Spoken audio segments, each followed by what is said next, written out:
दीपक एक ऐसा घमंडी लड़का जिसके जैसा घमंडी शायद ही कोई हो। लोगों से तमीज से पेश आना जैसे उसे आता ही नहीं था।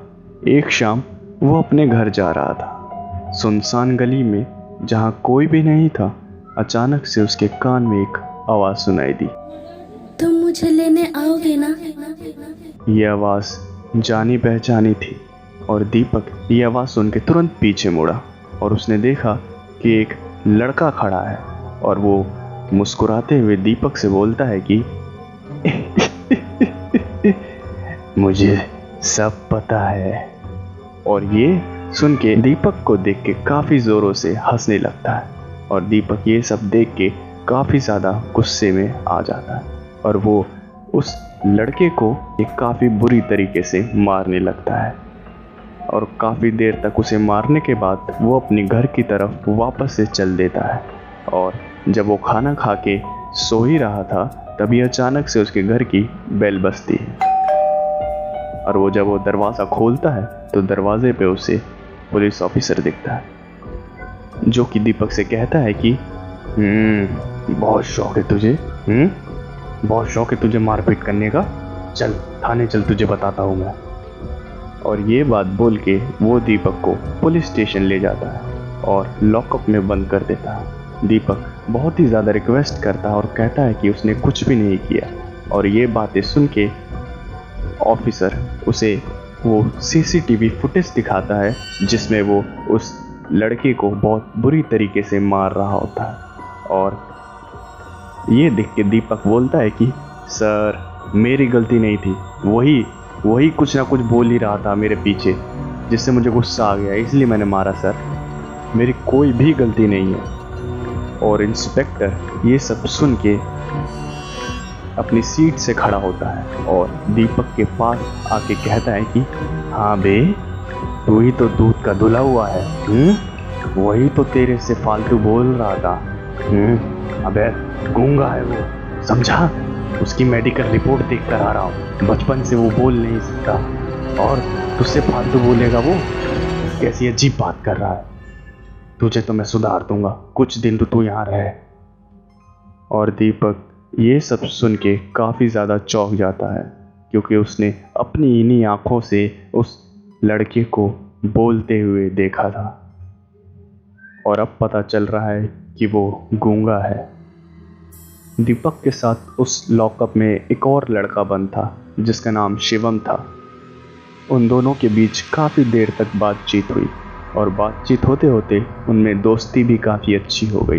आधी रात को जब सब सो रहे थे तभी अचानक से शिवम की आंख खुली और उसने देखा कि दीपक अभी भी जागा हुआ है और वहीं पे बैठा हुआ है। उसकी आंखों में आंसू थे और वो सामने निहारे जा रहा था जैसे सामने कोई हो। शिवम ये सब देख के तुरंत उठता है और वो दीपक से कहता है कि अरे भाई, काहे को टेंशन ले रहा है तू, कुछ ही दिन की बात है, अपन फिर बाहर होंगे, अच्छी ज़िंदगी जिएंगे, खुशी से जिएंगे, तू क्यों उदास हो रहा भाई? और ये बात सुन के दीपक मुस्कुराता हुआ बोलता है कि जी सकता था खुशी से, लेकिन मेरी लालच ने मुझे कुछ इस कदर अंधा कर दिया कि अब मैं कहीं का नहीं रहा। शिवम ये सब सुन के काफ़ी ज़्यादा हैरान होता है और वो पूछता है कि क्या हुआ भाई, ऐसा क्या हुआ तेरे साथ? और दीपक मुस्कुराता हुआ बताता है कि आज से 3 साल पहले वो मुझे मिली थी, उसका नाम खुशी था। हम दोनों के बीच काफ़ी अच्छी दोस्ती हो गई थी, हम दोनों काफ़ी अच्छे दोस्त थे, लेकिन धीरे धीरे उसको मुझसे प्यार हो गया और उसने मुझे ये बात बताई। मैंने भी उसे बिना सोचे हाँ कर दिया। हम दोनों पास वाली पहाड़ी वाली जगह पे मिलते थे जहाँ से काफ़ी खूबसूरत नज़ारा दिखता था। हम दोनों वहीं छुप छुप कर मिला करते थे, लेकिन खुशी का मुझे फ़ोन आया और उसने मुझसे कहा कि उसके फादर ने उसकी शादी कहीं और फिक्स कर दी, जिसे सुन के मुझे कुछ फ़र्क नहीं पड़ा। और शिवम उसे रोकते हुए बोलता है कि अबे भाई, साथ में रहते थे, साथ में घूमते थे, तो फ़र्क क्यों नहीं पड़ा भाई? और दीपक मुस्कुराता हुआ बोलता है कि मेरा लालच, मैं उससे नहीं, उसके पैसों से प्यार करता था। मैंने उसकी शादी से कुछ दिन पहले ही उससे ये कहकर पैसे ले लिए कि हम दोनों शादी की रात ही वहाँ से भाग जाएंगे और एक अच्छी सी जगह पे जाके अपनी ज़िंदगी बिताएंगे। और ये सुन के वो काफ़ी ज़्यादा खुश हुई, जैसे उसकी सारी टेंशन ही ख़त्म हो गई थी। वो काफ़ी ज़्यादा खुश हो गई थी। और ऐसे ही शादी का दिन आया और मेरे ना आने पे उसे काफ़ी ज़्यादा टेंशन हो गई। और फिर उसने मुझे कॉल किया। उसने मुझसे कहा कि बारात आ गई है, लेकिन मैं तो अपने घर पे सो रहा था। मेरे पास जवाब नहीं था कुछ कहने को कि मैं उससे क्या बोलूं। मैंने उससे ऐसे ही कह दिया कि जहां हम मिलते हैं वहां पर आ जा, मैं वहां अभी पहुंच रहा हूं। और बारात आ चुकी थी। उसके पास वक्त नहीं था। वो तुरंत वहां से जैसे तैसे भाग गई और वहीं पहुंची जहां मैंने उसे मिलने के लिए बुलाया था। और मैंने उसके पिता को भी फ़ोन कर दिया और मैंने बता दिया कि वो कहाँ गई है। मैंने उन्हें जगह बता दी कि वो इस लोकेशन पे है। मुझे लगा था मेरा काम तो हो ही गया, मैंने पैसे तो ले ही लिए। अब उसके पिताजी उसको वहाँ से ले जाएंगे और मैं बाद में ये कह दूँगा कि मैं आया था लेकिन मैं लेट हो चुका था। लेकिन किस्मत में तो कुछ और ही लिखा था। उसके पिताजी उसे लेने के लिए उस जगह पर पहुंच गए और अपने पिताजी की गाड़ियों की आवाज़ सुन के उसे काफ़ी ज़्यादा टेंशन हो गई। बहुत प्यार करती थी मुझसे। और शिवम तभी रोकते हुए उसे पूछता है कि आगे क्या हुआ? आगे उसने उस पहाड़ी से कूद के अपनी जान दे दी।